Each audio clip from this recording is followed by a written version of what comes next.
ভগবান বড় না ভক্ত বড়? কে বড়? রাধে রাধে। কে বড় গো? আচ্ছা, ভক্ত কিসে বড় হলো? ছেলেকে বাবা কাঁধে নিয়েছে, বাবা যখন কাঁধে নিয়েছে ছেলেকে, পাশ থেকে একজন বলছে এই বড় কে গো? ছেলে বলছে আমি বড়, গর্বের সহিত বলছে আমি। দেখো বাবা, আমি তোমার চেয়ে বড়। ছেলে জানে না বাবা যদি নিচ থেকে সরে যায় ছেলে কোথায় যাবে। ছেলে জানে না যে বাবা যদি নিচ থেকে সরে যায় ছেলে কোথায় যাবে। তদ্রূপ ভক্ত বড় বটে, কিন্তু কোনজন বড়? যে জন ভক্তি ধনে ভগবানকে আপন হিয়ার মাঝে বেঁধে রেখেছে, সেই ভক্ত। ভগবান বললেন আমা হইতে আমার ভক্ত বড় হয়ে গেল। আর যতদিন পর্যন্ত ভক্তি ধন হিয়ার মাঝে আটকে না রাখতে পারবে, ততদিন পর্যন্ত ভক্ত বড় হতে পারে না। ভক্ত কখনো বলে না আমি বড়, ভগবান বললেন আমার ভক্ত বড়। ভক্ত জানেই না।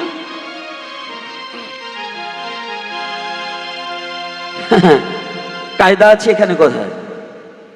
এখানে একটু রসিকতা আছে, এখানে একটু প্রেম আছে, এখানে একটু ভাবনার বিষয় আছে।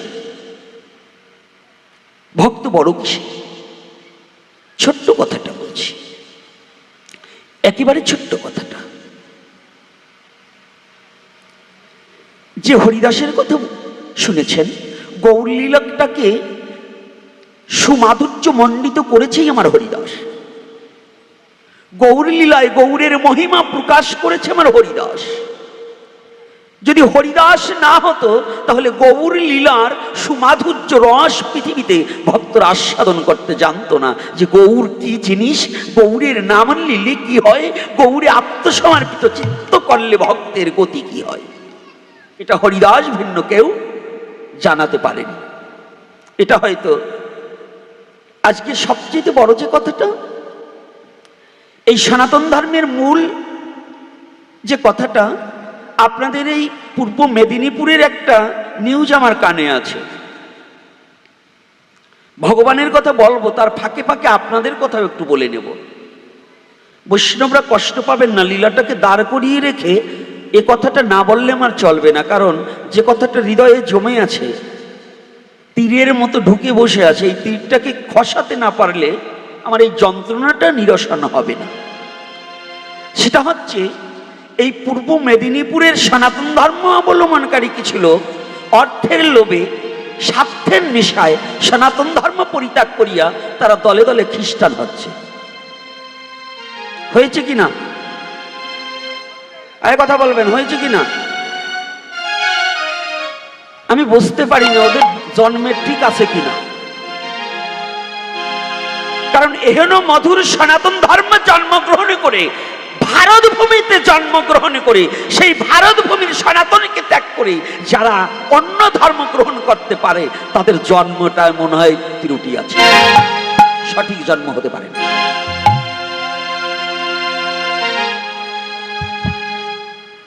যে সনাতন ধর্মের হরিনামকে, যে হরিনাম আশ্রয় করলে পতিতা পর্যন্ত বৈষ্ণবী হয়ে গিয়েছে,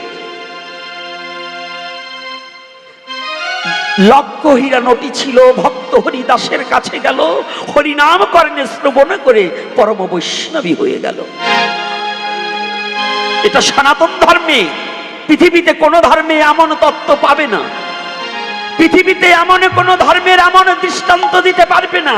পৃথিবীতে একটা ঘা হলে মলম দিলে সেরে যায়, ঔষধ খেলে সেরে যায়, ব্যথা হলে চিকিৎসা করলে চিকিৎসক ব্যথাটাকে সেরে দিতে পারে। কিন্তু যদি কারো চরিত্র নষ্ট হয়ে যায়, তার চরিত্রটাকে ফিরিয়ে দেওয়ার মতো যোগ্যতা কারণে একমাত্র সনাতন ধর্মে আছে, যে চরিত্রটাকে ফিরিয়ে দিতে পারে।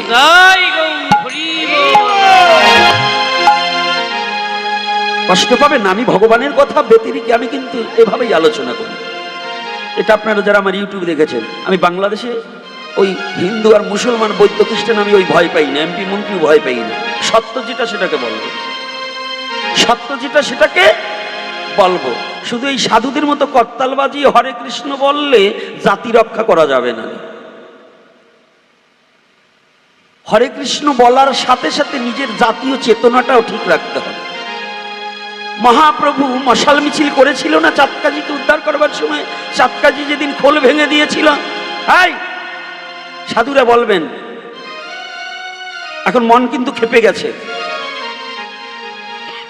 সাধুরা কথা বলতে হবে, এখন কিন্তু মন খেপে গেছে। কারণ আমার সবচেয়ে কষ্ট, এত সাহস কি করে পায় সনাতনী বাড়ি গিয়ে ব্রেন ওয়াশ করার মতো, ধর্মান্তরিত করার জন্য দলে দলে সনাতন ধর্ম অবলম্বনকারী বাড়িতে যাওয়ার সাহস পায় কি করে? এগুলো আয় কি করে পায় ভারত ভূমিতে জন্মগ্রহণ করে? এজন্য দায়ী আপনারা সাধুরা। এজন্য দায়ী কারা বলুন? কারা দায়ী? কি মালা পরে, মালা দিলে তো জ্বালা গেল, মালা পরে এখন বুকে জ্বালা বাঁধছে, জ্বালা আগে সারাই নেই তারপরে মালা, এই বুকের জ্বালা আগে সরাই নেই তারপরে মালা পরবানি, ও মনেই নেই মালার কথা। ভগবানের কথা এমন একটা জিনিস, এক জায়গায় গেলে পরে আর মালা তো এই লৌকিক আচরণ, এই মালা তো লৌকিক আচরণ, দিতে হবে তাই সম্মান দিচ্ছে, এই মালায় কি মনের জ্বালা দূর হবে? তো মনের মালা যদি জপ না করতে পারি তাহলে এই ফুলের মালায় মনের জ্বালা দূর হবে না। এই মনের জ্বালা দূর করার জন্য আজকে এই সাধুদের দায়ী করব।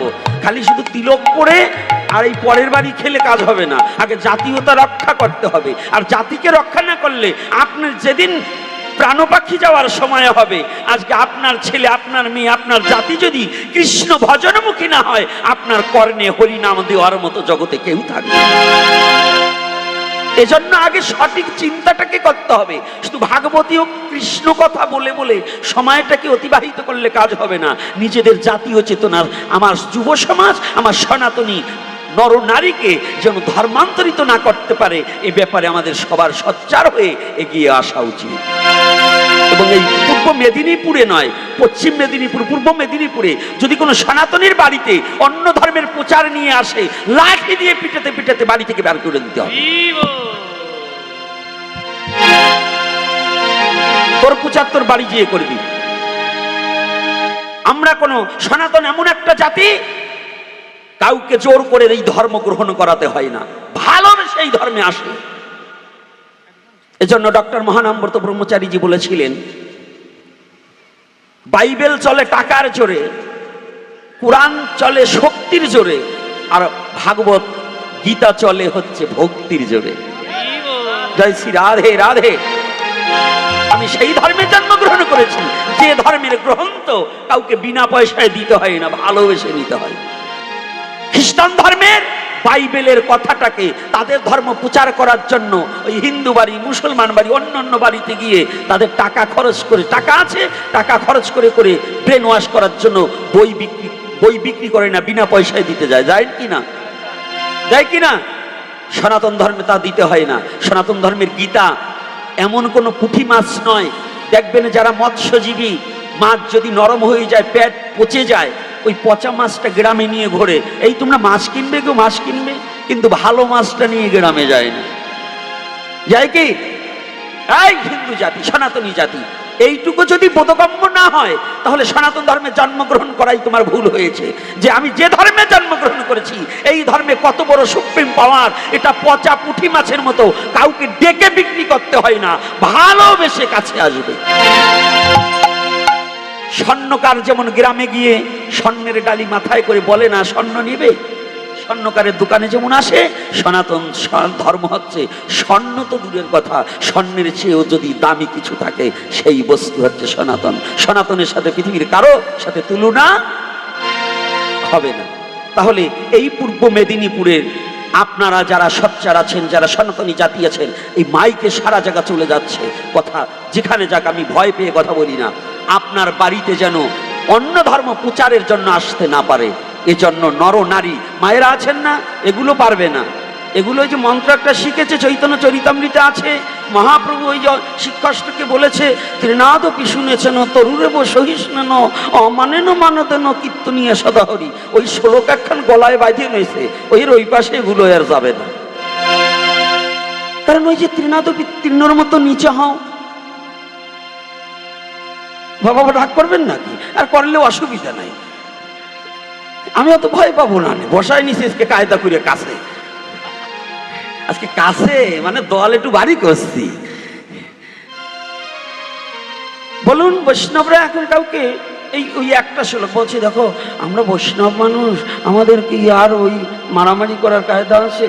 বলছে কি, বলছে মহাপ্রভু বলছে ত্রিনাদপি শুনেছেন তরুরে বসেই স্নান অমানেন মানতেন কীর্তনীয় সদাহরি।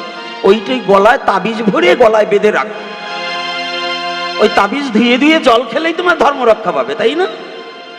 ওটা সবার জন্য না। ওটা কোথায়? ওটা মহাপ্রভু বলেছে একজন ভক্তের কাছে ত্রিনাদপি স্বভাব হও, কিন্তু অসুরের কাছে নয়। অসুরের কাছে যুদ্ধা হয়ে যুদ্ধ করে তোমার স্বধর্মকে রক্ষা করো।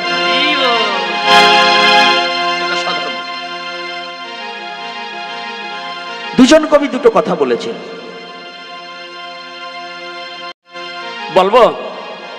দুজন কবি দুটো কথা বলেছে, বলবো না? বলবো না? কি বাবারা, বৈষ্ণব বাবারা কি বলেন? বলবো না? থাক, আগামী দিন বলবানি,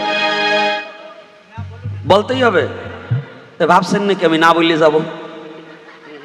আরে বলবার জন্য বাংলাদেশ থেকে যখন ভারতে আসতে না বললে যাবো, এটা ভাবলো কি করি? আর আমার মুখ দেখলেও বোঝেন না যে এই হনুমানটা না বললে যাবে না, এই হনুমানটা না বলে যাবে না, এই মুখ পোড়া হনুমান। হ্যাঁ, কিন্তু ওই হনুমান রামের ভক্ত ছিল, আর এই হনুমান আপনাদের চরণের ভক্ত। আপনাদের চরণ ধুলি দেবেন, ছিঁড়ে দেবেন। ওই হনুমান আর এই হনুমানের একটু পার্থক্য আছে। তো এইবার দেখুন দুজন কবি দুটো কথা বলেছে। কি বলেছে? বিশ্বকবি রবীন্দ্রনাথ ঠাকুর বললেন, আমার মাথা নত করে দাও হে তোমার চরণ ধুলার তলে, সকল অহংকার হে আমার ডুবাও চোখের জলে। আর জাতীয় কবিকে? নজরুল। বাংলাদেশের জাতীয় কবি নজরুলকে ধরা হয়েছে। তো নজরুল কি বললেন জানেন? নজরুল বলেছেন, বলবীর উন্নত মমশির। এখন এই দুটো কথা কোনটা গ্রহণ করব? দুজনই তো কবি। দুজন কবি নয়? দুজনই তো জীবের জন্যই কিছু লিখে দিয়েছে। আমরা কোনটা গ্রহণ করব? রবীন্দ্রনাথ বললেন, আমার মাথা নত করে দাও হে তোমার চরণ ধুলার তলে, সকল অহংকার হে আমার ডুবাও চোখের জলে। আর ওদিকে নজরুল বললেন, বলবীর উন্নত মমশির। এখন কোনটা মানব?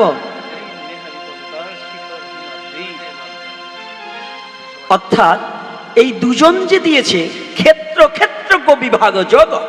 শ্রীমদ্ ভগবদ গীতায় বলছে ক্ষেত্র ক্ষেত্র বিভাগ যোগ।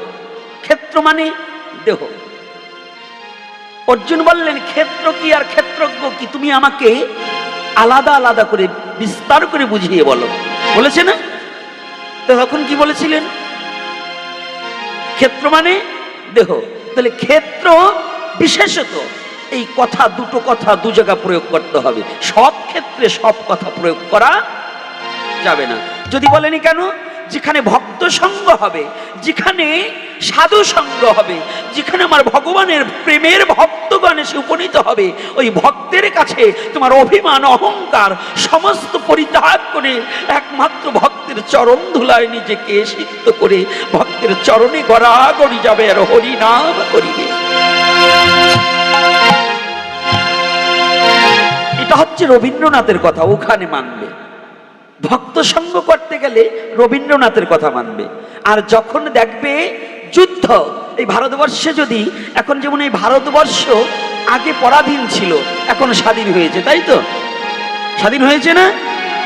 তাই যখন আবার যদি কোনোদিনই কোনো দুষ্কৃতী বাহিনী ভারতবর্ষকে হানা দেয়, আপনি তখন কি ওই যে তাদের পায়ের তলে মাথা ঢুকিয়ে দেবেন, না বীর সাজতে হবে? কোনটা? কোনটা সাজবে? বীর হতে হবে না ওই তার পায়ের তলে ডুবে মারতে হবে? কোনটা? বীর হতে হবে। তাহলে এজন্য নজরুলের কথা ওখানে কাজে লাগাতে হবে, বলো বীর উন্নত মমশির। তাই এখন আপনাদের এই পূর্ব মেদিনীপুরে, শুধু পূর্ব মেদিনীপুর নয়, এই মেদিনীপুরের মধ্যে পশ্চিম মেদিনীপুর বলেন আর পূর্ব মেদিনীপুর বলেন, যারা অন্য ধর্ম প্রচার করতে সনাতনীর বাড়ি আসবে, তখন আপনার বীর সাজতে হবে, মাথা নত নয়। ওকে ঝাঁটা দিয়ে পিটাতে পিটাতে বাড়ি ছাড়া করে দিতে হবে। কেন সনাতনীরা যায় নাকি? আই কোনো সনাতনী গিয়েছে কারো বাড়ি যে আমার ধর্ম তুমি গ্রহণ করো? যায়? এক কথা বলেন না কেন? না আপনারা যান? কি আপনারা যান নাকি? তো না গেলে আপনারা বলেন না কেন জোরে? কি না আজকে একাদশী নাই তো? কি আপনি অন্য ধর্মের লোককে বলেন যে আমার ধর্ম তুমি গ্রহণ করো? কারণ আমরা এটা জানি যে সনাতন কোনো পচা ধর্ম নয়, সনাতন কোনো নোংরা ধর্ম নয়। সনাতন হচ্ছে চিরন্তন, চিরনূতন, যাহা কোনো পুরাতন হবে না, চিরন্তন, চিরনূতন এই সনাতন। এজন্য সনাতনীরা যায় কোথায়? হরিনাম করিতে করিতে। কোথায় যায়? অন্য ধর্মের লোকের বাড়ি নয়, তার নিজের স্বধর্মের লোকের বাড়ি। কেন যায়? এটা হচ্ছে সাধু সঙ্গ করার জন্য। নিজে হরিনাম করে অপরকে হরিনাম লওয়াইতে, এই জন্য সনাতনী তার বাড়ি যায়, অন্য কোনো কারণে নয়। কষ্ট পাচ্ছেন নাকি? আমার একটু কথাটাই একটু কাটা কাটা, আর এই তিতো কথা তো, এই তিতো কথার জন্য আমায় দোষ না, দোষ এইগুলো, এই মায়েদের দোষ। বলেন তো কেন? আপনাদের দেশে দেয় কিনা জানি না, আমাদের বাংলাদেশে বাচ্চা হলে মুখে মধু দেয়, আপনাদের দেশে দেয় তো? তা আমি যখন হয়েছিলাম ওরা দিয়েছিল নিম পাতা। এই জন্য তিতো কথা ছাড়া ভালো কথা হয়, ভালো কথা হয় না। এটা কারণ কি জানেন? মাঝে মাঝে হাসাতে হবে। কৃষ্ণ কথা হচ্ছে পৃথিবীর সবচেয়ে আনন্দদায়ক কথা। পৃথিবীর মাঝে যেখানে যদি বিন্দুমাত্র আনন্দ পেতে চান, তাহলে কৃষ্ণ কথার মধ্যে আনন্দ আছে। কৃষ্ণ কথা ছাড়া কোনো আনন্দের কথা হতে পারে না। তুমি প্রেম চাও, কৃষ্ণ কথার মধ্যে ডুবে যাও, প্রেম পাবে। তুমি ভালোবাসা চাও, কত ভালোবাসা চাও, হে যুবক যুবতী, কত ভালোবাসার জন্য খুঁজে বেড়াচ্ছ। তুমি আসো, সাধু সঙ্গ করো, এত ভালোবাসা পাবে, তুমি আর ভালোবাসায় ডুবে যাবে, আর উঠতে পারবে না। রাধে রাধে। এজন্য আনন্দদায়ক কথা, কৃষ্ণ কথা আনন্দের কথা, কৃষ্ণ কথা প্রেমের কথা, কৃষ্ণ কথা ভাবের কথা, কৃষ্ণ কথা রসের কথা। রসিক বিনে তাহা কেউ বুঝিতে পারে না। আমার ভগবানের এই পবিত্র কথার মধ্যে যে কি আনন্দ আছে,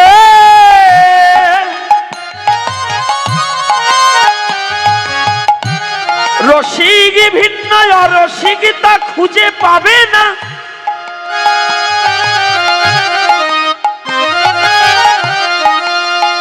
এই কৃষ্ণ কথার মাঝে অষ্ট সাত্ত্বিক ভাবের বিকার হয়ে যায়। ভক্ত কখনো হাসে, কখনো কাঁদে, আবার কখনো বাঁধুলার মাঝে আপনি আপনি রাধে বলে গড়াগড়ি যায়, গড়াগড়ি জয় নিতাই গৌর হরি বল।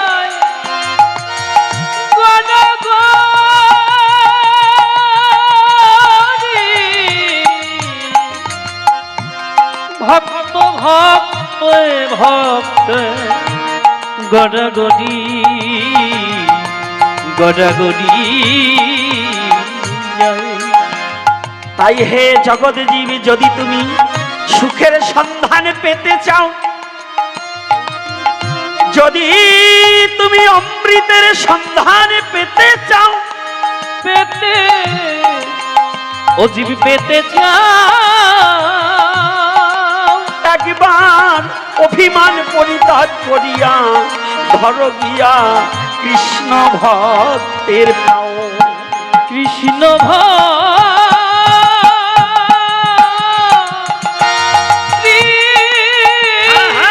কৃষ্ণ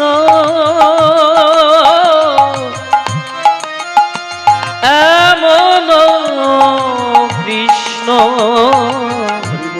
কৃষ্ণ ভক্তের। এখানে ভগবানের কথা না বলে কেন ভক্তের কথা বলা হলো?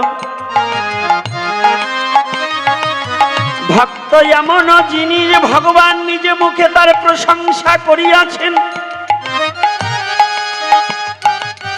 আমার ভগবান গৌর হরি, গৌর হরি,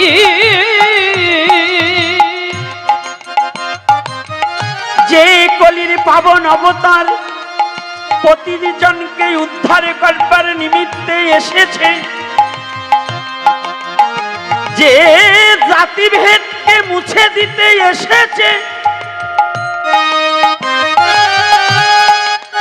যে অভাজনকে হাত বাড়িয়ে বুকে টেনে নিয়েছে।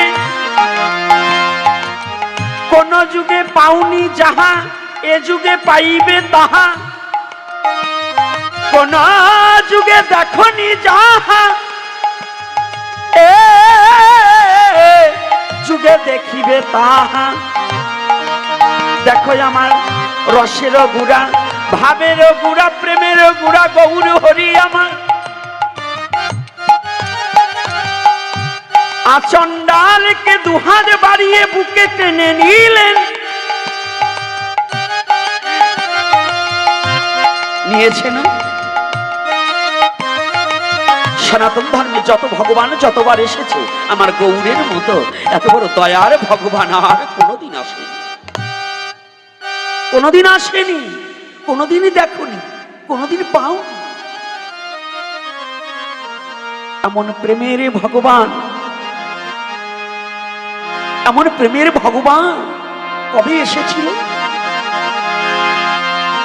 মহাজন বললেন, কবে বা ছিল এমন রঙ্গ, ব্রাহ্মণে চণ্ডালে করে কোলাকুলি। ব্রাহ্মণ চণ্ডালে কোলাকুলি করে, এটা কোন যুগে ছিল? সনাতন ধর্মের মতো এত বড় জাতিভেদ, এত বড় নোংরামি আর কোথাও পাবে না, ছিল না।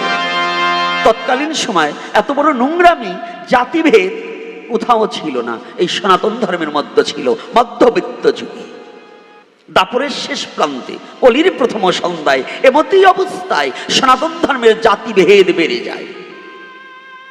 যে জাতির জাতা কলে পড়ে হাজার হাজার সনাতন ধর্ম অবলম্বনকারী ব্যক্তিরা ধর্ম ছেড়ে অন্য ধর্ম গ্রহণ করেছিলেন একমাত্র বামনদের অত্যাচারে।